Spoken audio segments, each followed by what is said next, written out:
BNP. আমার আপনাদের সকলের কাছে একটা প্রশ্ন, বর্তমানে তো তারেক রহমান বাংলাদেশে নাই, তাহলে বিএনপির সবচেয়ে বড় নেতাকে? মির্জা ফখরুল। এখন আমি বলতে হাসি পাচ্ছে আমার, মির্জা ফখরুল যদি দেশের সবচেয়ে বড় নেতা হয় বিএনপির, তাহলে গত 3 মাসে কেন মির্জা ফখরুলকে কোনো টক শোতে কিংবা কেন কোনো মিডিয়া ফেস করতে দেখা যায় না? দেখা গেছে কাকে? সালাউদ্দিন সাহেবকে। এখন আপনারা যারা পলিটিক্সের ভিতরে আছেন বা থাকেন তারা জানেন গত 10 বছর সালাউদ্দিন সাহেবকে ভারতে বিলাসবহুল ভাবে 3 স্টার প্লাস রিসর্টে রাখা হয়েছে, তাকে সম্পূর্ণ সুযোগ সুবিধা দেওয়া হয়েছে, তাকে সেটিং করা হয়েছে ভারতীয় দালাল প্রথায়। তাই সে হচ্ছে, আমি নিজের মুখে বলবো, আমি জানি না আমি এটা বলার পর আমি বাঁচবো কিনা, আমি আমি আমি আল্লাহর আইনে আল্লাহর জমিনে দাঁড়ায় বলবো, বিএনপি হচ্ছে ভারতের দালাল, ভারতের দালাল, ভারতের দালাল। এবং যারা বিএনপির ভারতের সাপোর্ট করে না, যেমন ইলিয়াস আলী, বাবর, তারা এখন কোথায়? আমার প্রশ্ন, তাদের কি বিএনপি কি সামনে আনছে? কেন আনছে না? কারণ বিএনপি তাদেরকে আনতে দিবে না, তারা ভারতপন্থী না, তারা ভারতের বিরোধী, এবং ভারত আর বিএনপি এটা চায় না। তারা এখন এক হয়ে গিয়েছে, 2 সাপের 1 বিষ, আওয়ামী লীগ আর ধানের শীষ। ঢাকা মিরপুর থেকে এসেছি, নৌবাহিনী কলেজের একজন ছাত্র, আমার নাম মোহাম্মদ ফাওয়াজ। আমি একটি প্রশ্নের সর্বপ্রথম একটি উত্তর দিতে চাই, সেটা হচ্ছে জামাতে ইসলাম কেন চাঁদাবাজি করে না, কেন কোনো লুটতরাজের সাথে জামাত ইসলাম নেই? মূলত আমি প্রথমে একটি কথা বলে দিতে চাই, সেটা হচ্ছে আমাদের অন্যান্য দল যদি আমরা দেখে থাকি গত 53 বছরে আমাকে একটা দল, আপনি আমাকে ইন্ডিভিজুয়াল দেখাবেন যে একটি সেবামূলক প্রতিষ্ঠান কিংবা কর্মসংস্থান তৈরি করেছে? কোনো দল পাবেন না।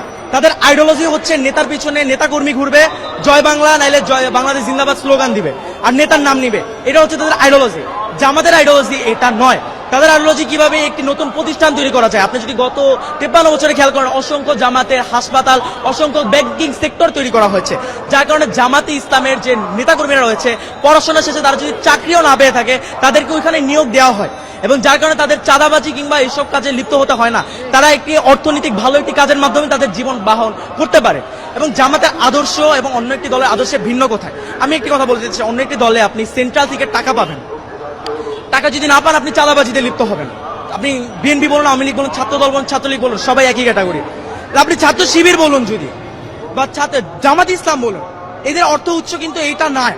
এদের অর্থ উৎসটা কোথায়? আমি আপনাকে বলি, ক্লাস 9-এর একটি ছাত্র, আমার নামটা ঠিক মনে নেই, আমাদের গ্রামের বরিশালের একজন ভাই, সে ক্লাস 9-এ থাকতে তার বাবা মা মারা যায়, তার পড়াশোনা সে ছেড়ে দিবে ভেবেছে।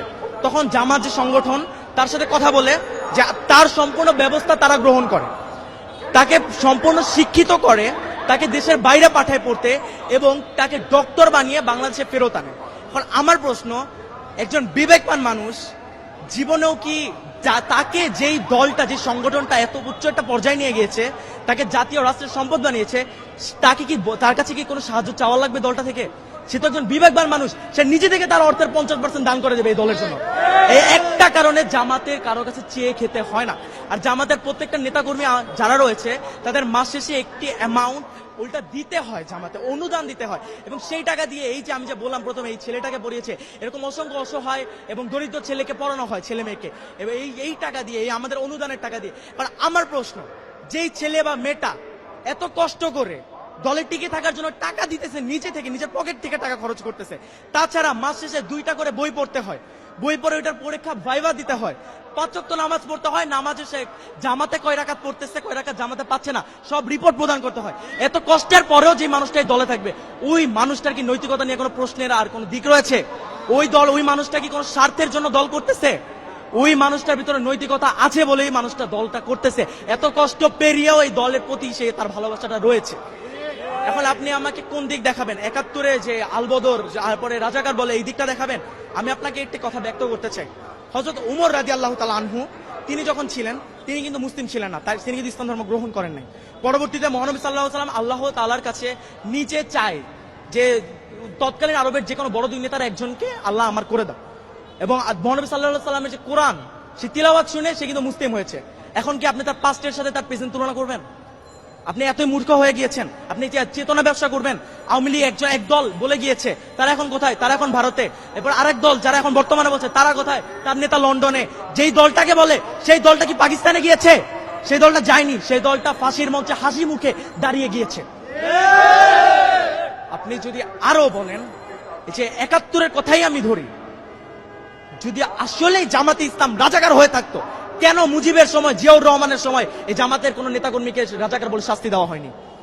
কেন শেখ হাসিনা আসার পর নির্বাচনের দিন তিনি নিজে গিয়ে জামাতের হুজুরের কাছে গিয়ে বলেছে, হুজুর আমাকে দোয়া করবেন আমার জন্য, আজকে আমি নির্বাচনে দাঁড়িয়েছি।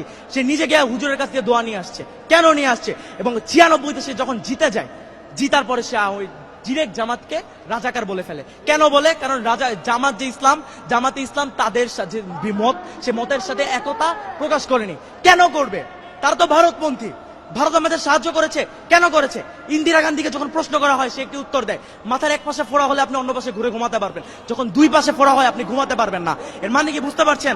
আপনার যখন দুই পাশে ইসলামিক রাষ্ট্র হবে তখন আপনি থাকতে পারবেন না। হিন্দুত্ববাদ আপনি ছড়াতে পারবেন না, পুরো বিশ্বে আপনি মঞ্চতে প্রকাশ করতে পারবেন না। সেই কারণে তারা বাংলাদেশের সাহায্য করে। এবং তারা আমার কোন সাহায্যটা করেছে? আমার দেশে কি ওই 40-50 টাকার পেঁয়াজ আর রসুন দিয়েছে, এই আমার সাহায্য? আমি তাদেরকে মাস শেষে আমার 1000 টাকা, বছর শেষে আমি ইলিশ মাছ দিচ্ছি, আমি দিচ্ছি। তারা পুরো ফারাক্কার পানি আমাদের দিয়ে প্লাবিত করে ফেলতেছে আমার বাংলাদেশকে। আমরা কোনো কথা বলতেছি না। আরো যদি আমরা দেখি, তারা আমাদের দেশটাকে নিজেদের অঙ্গরাজ্য তৈরি করতে চেয়েছে, আর তারা আমাদের দেশের মাঝখান থেকে রেল বানিয়ে ফেলবে।